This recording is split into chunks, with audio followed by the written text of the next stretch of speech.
Okay, இப்ப ஒரு கிரகம் பலமா இருக்குது அப்படின்றத நம்ம ராசி பலமா இருக்கிறத வச்சு தெரிஞ்சுக்கலாமா, இல்ல நட்சத்திர பலத்தை வச்சு நம்ம நட்சத்திரத்துக்கும் ராசிக்கும், ராசியினுடைய பலத்துக்கும் கிரக பலத்துக்கும் தொடர்பு இல்லை. ராசி அப்படின்னு சொல்றது என்ன சொல்றாங்கன்னா, உங்கள் ஜாதகத்துல என் ஜாதகத்துல சந்திரன் எங்க உட்கார்ந்து அதுதான் ராசின்னு சொல்றாங்க மரபு ஜோசியத்துல. நம்ம பொதுவா ஜோசியத்துல அடிப்படை கற்று வரும்போது ராசி என்பது ஒரு பகுதி. ஓகேங்களா?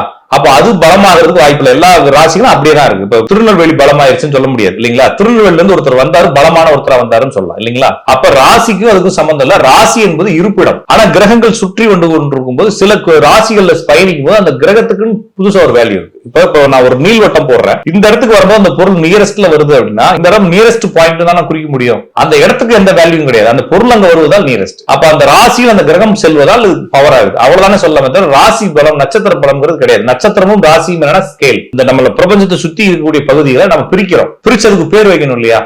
ஏ செக்ஷன், பி செக்ஷன் பேர் வைக்கிற மாதிரி அப்படி வைக்க முடியாதுன்றதுனால இந்த நட்சத்திரத்துக்கு நேரான பகுதி, இந்த நட்சத்திரத்துக்கு நேரான பகுதின்றதுக்காக அஸ்வினி, பரணி, கார்த்தின்னு வச்சிருக்காங்க. இந்த பகுதியில் இருக்கக்கூடிய நட்சத்திரங்கள் நமக்கு பாக்குறதுக்கு ஆட்டினுடைய தலை போல தெரிகிறதுனால அது மேசம்னு வச்சாங்க. அப்ப அவ்வளவுதானே தவிர நம்ம இருப்பிடத்தையும் பகுதிகளையும் பிரிச்சு தரம் பிரிச்சு அதுக்கு பேர் வச்சிருக்காங்க தவிர அதுக்கு பலம் கிடையாது. நம்ம கணிக்க வேண்டிய பலம் அந்த பகுதிகளுக்கு கிரகங்கள் செல்வதால் என்ன நடக்குதுன்றதுனால கிரக பலத்தை தான் நம்ம எடுக்கணும். புரிஞ்சுட்டீங்களா?